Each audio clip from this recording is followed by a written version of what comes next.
Everybody has their favorites for the draft. Everybody, including us, James and Tony. And we're going to talk about that today here on Locked On NFL on Wednesday. You are Locked On NFL, your daily NFL podcast. Part of the Locked On Podcast Network, your team every day.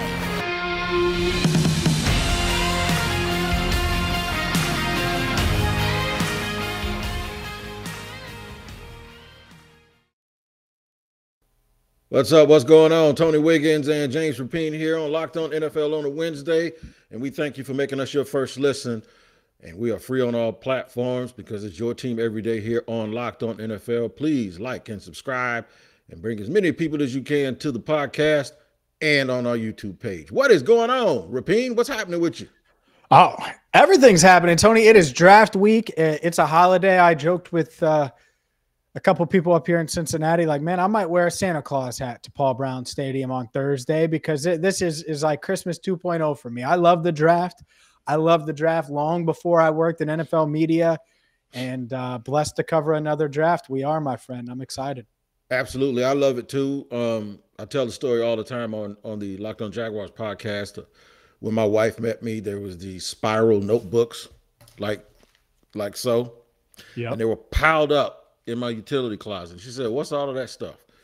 And I told her that's draft notes from like the last 10 years. And there was all of these books and annuals. That's, of course, before we had all this stuff computerized. And way before I met her, my mom told her, my mom and my grandma said, he's been doing that since he was a kid.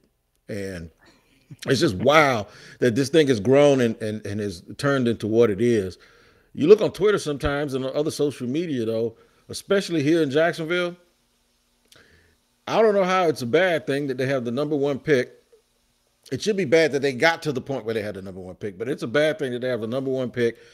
And people absolutely want to rip each other's eyes out right now on social media because of the differences of opinions. It's maddening what it's become, but it's also a night where you really do see a lot of guys' dreams come true.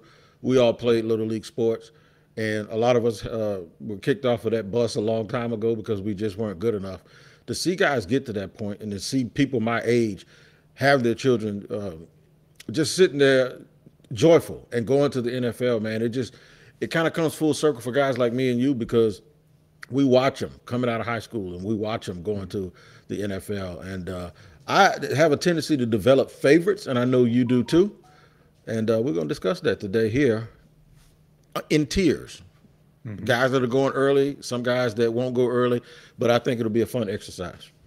For sure. And real quick before you were talking about Little League and stuff, and just so you know, man, I've been eating my Built Bars.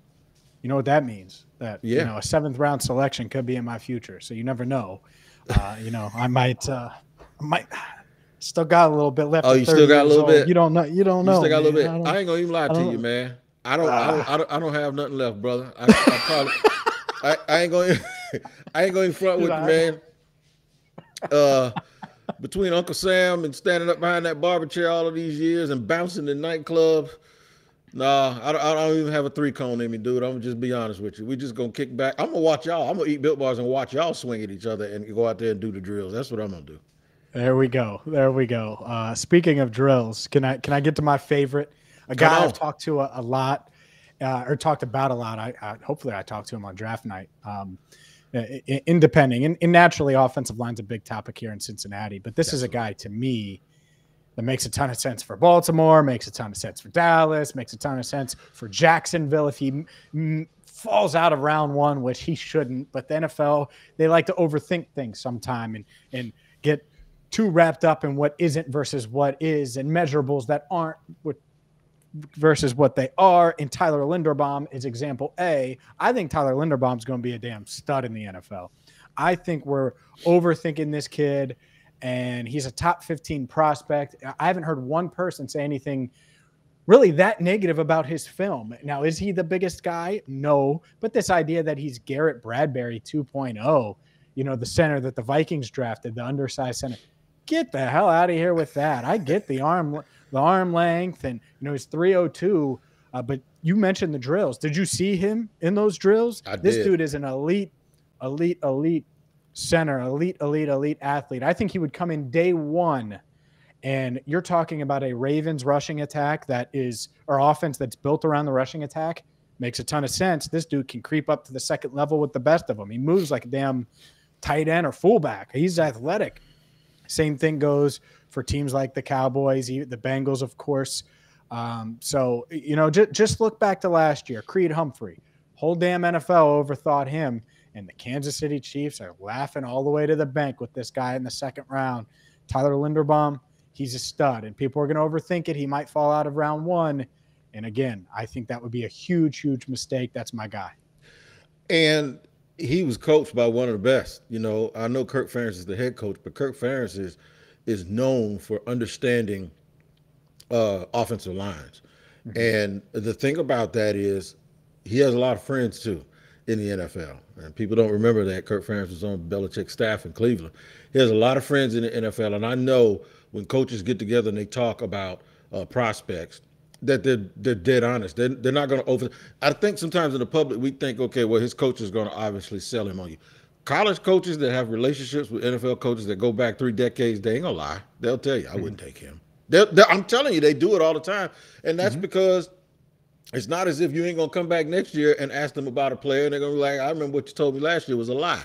So The thing is I guarantee you he won't get out of the first round because somebody's asked Kirk Ferentz, coach, what is it? And he probably told him, you'll be a damn fool to not take him because he is going to be a nightmare for people. 1, he's quick. 2, he's a scrappy fighter. He's a dude that if you were going to a bar that was a little risky, you kind of want him on your team. You know what I'm saying? And you're right, he does get to that second level. And if he gets to the right offense where they do a lot of pulling, I just think, I don't know if the 49ers need him. They don't have a first-round pick, but you don't want to see him in a system like that. It'd be trouble. I mean, with that pulling and moving side to side and getting to the second level and knocking those linebackers off their square, I think he's going to be a tremendous, tremendous football player. And that's why, there are people here, I don't think the Bengals are going to take him if he's there. I think they're going to get scared off by his size, and I'm going to crush him. I'm just telling you now, Tony, on our national show, if they pass on him, we're going to look back, and you guys have the 33rd pick, so you should take him potentially if it fits with the offense that they're trying to run. It should. I mean, look at the center they had in Philadelphia all those years, and look at Doug Peterson now. Yeah, so that's who he compares to me. Can I give you one more name? Give me another one. And it's a guy that I think is kind of gone under the radar. I looked at Albert Breer's mock draft for Sports Illustrated on Tuesday, and Daxton Hill wasn't in the first round. And you might not know much about Daxton Hill out of the University of Michigan, but this dude to me is – no, not you. I just mean our listeners in general. Mm-hmm. I think he's a plug and play. Put him at nickel when you need him to. Let him play all over the field at safety. He's a big hitter, even though he's not a huge kid, right? He's slight, but man, he moves well. He's sticky in coverage. I think he's a playmaker. I think he's going to make some team very, very happy. I think it'll be in the middle of the first round, but if he falls out of round one, again, NFL teams, what the hell are you thinking? I mean, I think he's a plug and play guy and can make any defense better. Committed to Alabama as a 5-star recruit and then switched to go to Michigan. And he's the goods. And he gives you the scheme versatility. You know, a lot of people, they say one of their safeties off the field and bring in another corner when they go to their sub package. You don't have to do that. Not with him. If you're playing single high and you have another safety, or if you're playing split safeties and you want to go to single high, some sort of cover 3 or whatever, but then they bring in a slot guy, you can take him and stick him in the slot. He can guard a receiver. He can guard a tight end. He can play in the box. He can actually be the single high safety. He gives you that type of versatility. So I like Daxton Hill. And there's this little sweet spot that I can't see him getting beyond, and that's around Tampa. And yeah, that would be. Can you imagine him and Antoine Winfield Jr.? I cannot. And I also can imagine him. I can't imagine the Chiefs. You mentioned the Chiefs with Creed Humphrey. They have 2 picks, 29 and 30 or 28 and 29. I think it's 29 and 30. I can't imagine him getting past them, to be honest with you. So 30. Yep. Yeah. So you're right. I like Daxton Hill. I like him a lot. I like his versatility. People are going to go back to, I think it was George Pickens that like bull rushed him and pushed him in the national championship. So people going to look at that one play. I'm going to warn you against the one play thing. Derwin James had a play against NC State. A receiver caught a ball and he was running right towards Derwin, and Derwin was running with him. The guy did a stop, like a stop-start, like he was going to cut back. And Derwin looked like the cheetah when the gazelle puts a move on him. It looked like Derwin fell like 5 yards trying to fit. Everybody took that play and was like, Derwin James is stiff. Derwin James is stiff. Derwin James is stiff. And he falls to 17, and he's the best safety in the NFL. Yep. And that's what you get for doing that armchair scouting and not really understanding that he just made a poor choice and a poor decision in the open field. That's it. So Daxton Hill might be one of those guys too that people look at like one little play and they think, nah, that's not it. No, he's that real deal. I agree with you. Overthinking by the NFL. We'll get into Tony's guys and who he likes in this draft. A couple standouts. I picked 2 potential fallers. We'll see who Tony likes coming up next. But first, I got to tell you about BlueNile.com, because what BlueNile.com does is it gives you everyday fine jewelry, diamond jewelry, cocktail rings, tennis bracelets, gold layering jewelry, and so much more. And you can celebrate all of life's special moments with BlueNile.com. What's coming up? Well, Mother's Day is coming up. And whether it's your wife, whether it's your girlfriend, whether it's your mom, you have probably multiple gifts to give out for Mother's Day. BlueNile.com can help and give mom something she's going to treasure forever with fine jewelry from BlueNile.com. Locked On NFL listeners get $50 off orders of $500 or more with promo code Locked On. This is a podcast exclusive, only good through Mother's Day. So go there now, BlueNile.com. Use promo code Locked On and get $50 off your order of $500 or more. And the best part, every order is insured. It ships free. It arrives in a discreet package that won't give away what's inside. Shop stress-free and find your forever peace today at BlueNile.com. All right, segment 2 here on a Wednesday. We thank you for making us your first listen here on Locked On NFL. You guys better check out the Locked On NFL Draft Special on this page Thursday, starting at 7 o'clock. We'll have all the draft coverage as our live Locked On NFL Draft show with all of our experts. And I think the guys from Locked On NFL Draft are going to be there. And big night for us here on the Locked On Podcast Network. Make sure you tune in to that. All right, I'm going to give you a couple of my guys, a couple of obvious guys. One of them is Jermaine Johnson from Florida State, of course. Everyone knows I'm a Florida State supporter. I like James Johnson because he made a business decision that worked. For those that don't know, I think a lot of people think Jermaine Johnson was a backup at Georgia and he couldn't get on the field. It's not true. He started a lot of the games that I watched. His backup was actually Travon Walker. And Georgia had no, watch this. You want to laugh at something? Check this out. Georgia had Jermaine Johnson and Azeez Ojulari. Travon Walker was the backup. Right? Yeah. And Nolan Smith was the other backup. And I heard I saw Jim Nagy online yesterday saying that the guy that pops on tape for him is Nolan Smith. Well, he went back to Georgia. He ain't come out, right? They also had Jalen Carter as a freshman last year, and he's probably their best player at defensive tackle. And he was a backup to the 2 guys that's getting Jordan Davis and Wyatt. Just getting ready to get picked. Right. Yeah. They also had Tyson Campbell at one corner and that Stokes kid that's at Green Bay at the other corner. And I'm just sitting there wondering, how did they ever give up 40 points to Florida and Alabama with all of those guys? And not to mention that LeCount kid that was all SEC. It's unbelievable, right? So Jermaine Johnson leaves and goes to FSU, and the dude has 12 and a half sacks, but it's not just that. He was the only one that FSU really had who was a pass rusher, and they doubled him, and it was nothing. He was just like a dude. It looks like on every play he's throwing karate as he's coming forward. He is He is about as good a prospect, as clean a prospect that you can imagine. I don't think he's going to fall. I wouldn't be surprised if somebody in the top 7 fell in love with him and picked him. Wow. Yeah, it seems like he's a riser, so not shocked at all. I mean, man, how about that Georgia lineup? If Travon Walker could go first overall, certainly going to be a top 10 pick. And you got a guy in Johnson who's about to be that too. You just mentioned Azeez Ojulari, all those other guys. Man, it's good to be a Bulldogs fan right now, huh? It is, man. And they got linebackers that didn't even start that people are saying are day 2 guys. Oh, dude, another guy that, well, we'll get to him. We'll get to him up next. Keep going. One of my others that I love, we're both going to name a sleeper linebacker, by the way, but one of the other guys I love is Michael McFadden. And this is a little personal touch with me. Michael McFadden played in the Big Ten at Indiana.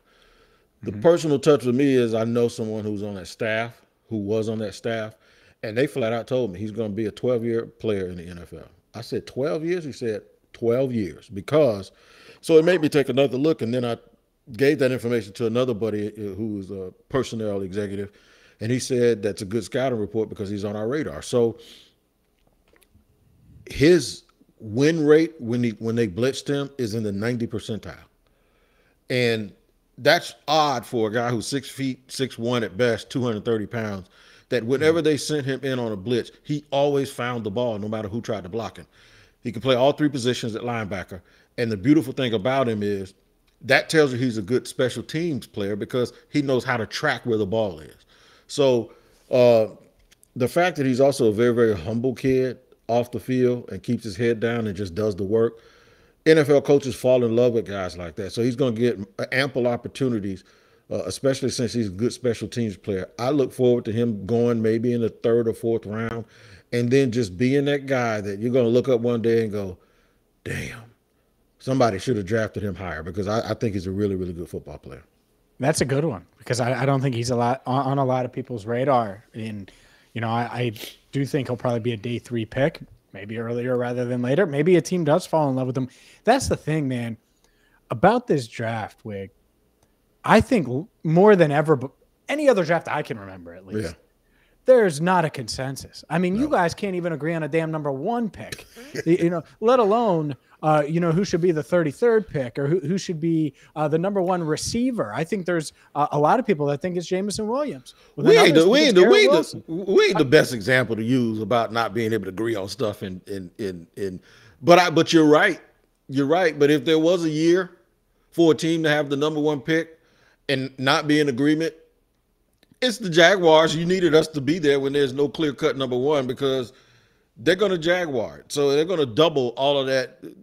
But that wasn't even a shot at Jacksonville. I just think it's this draft. That's what I mean. Like, it doesn't matter who's drafting number 1. Yeah. It's, damn, who the hell are you going to pick? I don't care if the Cowboys are drafting number 1 or the Patriots. I think that it would be a legitimate argument.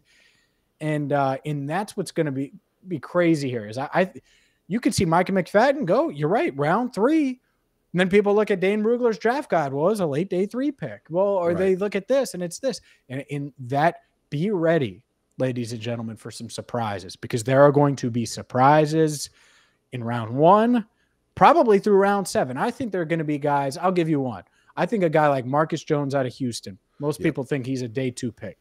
I think you look at him, small stature, injury history, everything that goes in with that. Yeah, he's a nickel corner and he's an elite returner. He's also going to fall to round 4 or 5. Wouldn't shock me at all. I think that would shock a lot of people. That's one of many. And that's no knock on him. I think he's a good player. I just think there's a chance that guys that you think are going to be there aren't going to be there, and vice versa. No, you're right. You're absolutely right. One of the guys that I see that keeps falling into that round 2 territory is Jahan Dotson. And I don't get it. I know everyone wants these big statuesque receivers. And anytime a guy measures in at 5'11" and a $189, it screams, in the novice mind, it screams slot guy, right? I could start naming you guys that aren't slot receivers that are smaller than him or his size. Antonio Brown's going to the Hall of Fame. If he doesn't keep pissing people off, he's going to the Hall of Fame, and he's about the same size. Tyler Lockett is an outside receiver. T.Y. Hilton has been an X receiver his entire career. There are guys like that Tyreek Hill, and I know he's a bit of an anomaly because you can't really compare people to Cheetah. Deontay Johnson. There are outside receivers who are 5'10", 5. Steve Smith Sr. was that. He's an out. Some people are just really, really good. And there was a graphic. I think Austin Gale put it out. One of our guests that we've had on here. There was a graphic that showed where these guys lined up in their career. About 90% of the time, Jahan Dotson was outside, and he can really, really track deep balls. He's a high jump guy. He's a track guy. He does as good a job when he's running of slowing his pace or speeding up his pace when the ball is in the air, and so he doesn't break stride. So I think Jahan Dotson, I don't know that they'll do it, but Green Bay seems like a real good destination if they got 22 and 28. I think Green Bay is a good spot for him. They need to draft receiver. No, they don't, but they need some help at receiver. If you couldn't catch my drift. Up next, dark horses to be first-round picks. Who will it be, and why? Wiggs got one. I got one. We'll get to that next. But first, a word from Built Bar. Built Bar is the truth. You guys know that. You don't believe me? Go to Built.com and find out for yourself. Read on the macros charts about how much protein is packed in the Built Bars, and they do it without putting all those calories, all that sugar and carbohydrates into your body.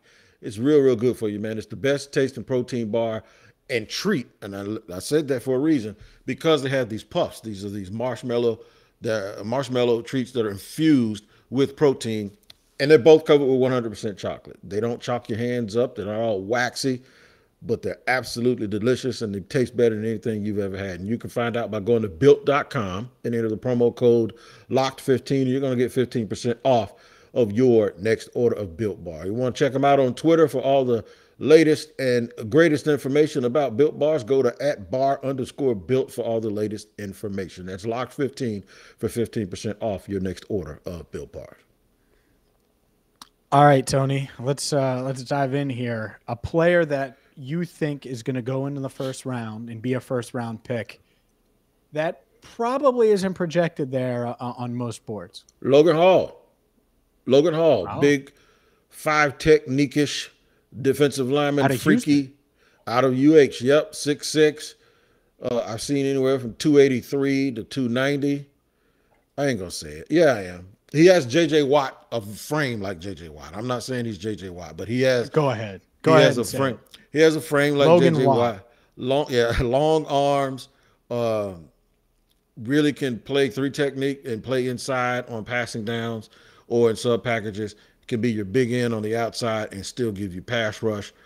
I just think coaches love guys built like that. You see all the talk about Trayvon Walker going number 1, because he's like Godzilla or something. But the thing is when you get to that back end of that first round, you know what you have? You have teams that went to the playoffs, unless they traded the picks. And when you have teams that went to the playoffs, they're in no rush to get a guy on the field. They like to have instant production, but they can also cherry pick and say, I have a specific role for that guy and I want him here. And bad teams don't have the luxury of doing that because they really, really have to just get the most talented player that they can.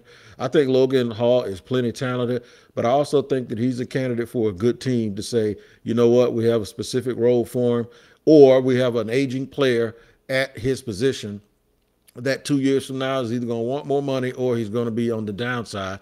We can take Logan Hall and sit him right here and allow him to do these things for us. So look for a team that runs a 3-4 or 4-3, odd or even front, to look at Logan Hall late in the first round, and I think he ends up going in round 1. Yeah, I think the Bengals are interested in him depending on how things fare out there. I'll give you another one, and this is a guy Jacksonville, you need a linebacker? Jacksonville, you guys need a little linebacker. Maybe he falls to 33. We might have to come up. We have to come up. That's what I think. I think he's rising up draft boards, and a lot of talk about the linebacker from Georgia, but not the one I'm going to mention. Quay Walker. Yeah.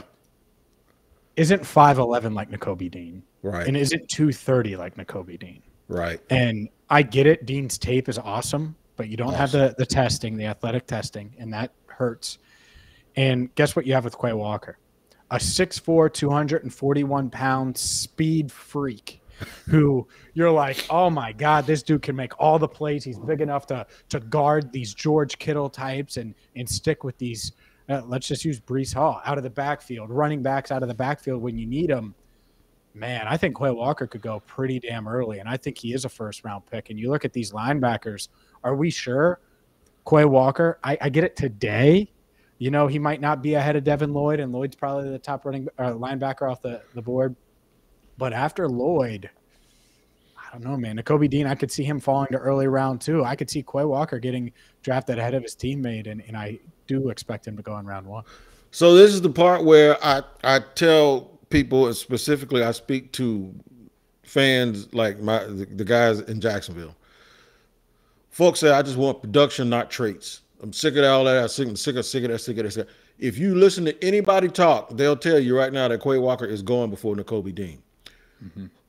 When I talk about Travon Walker or Aiden Hutchinson, all everyone wants to talk about is production. There was no linebacker more productive than Nakobe Dean.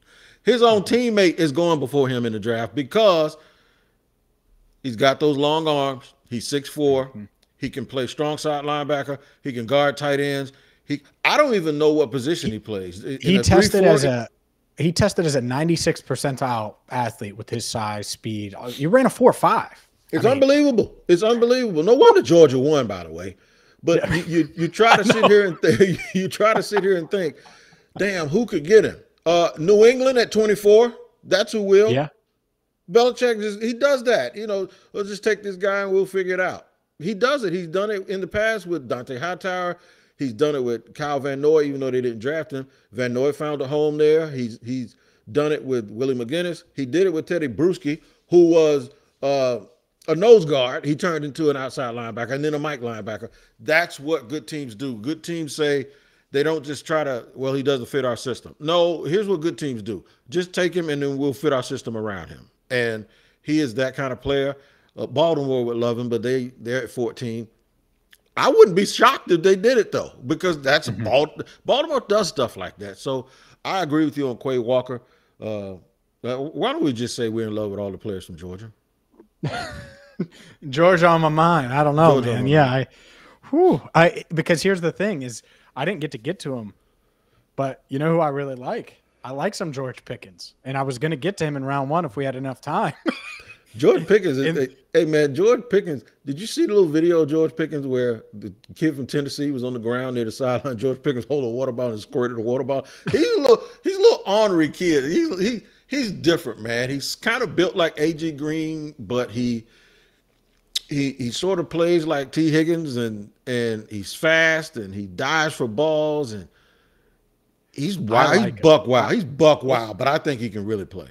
And the thing I like about him, he has small hands, which you obviously wouldn't like, right? You talk about measurables, but he doesn't drop the ball. He might have the best hands in this draft class. He's strong vice grip type hand. It's like, man, you got 8.5-inch hands, and this dude's you catching everything. You know, I threw him 3 boxes, not single Built Bars, 3 boxes of Built Bars. This dude caught him with one hand. It was ridiculous. So no doubt, you know, George Pickens, another guy who could probably go in round 1. He probably could. And you know what? We're round 1 for all of you guys because you make us your first listener. What a segue that was, wasn't it?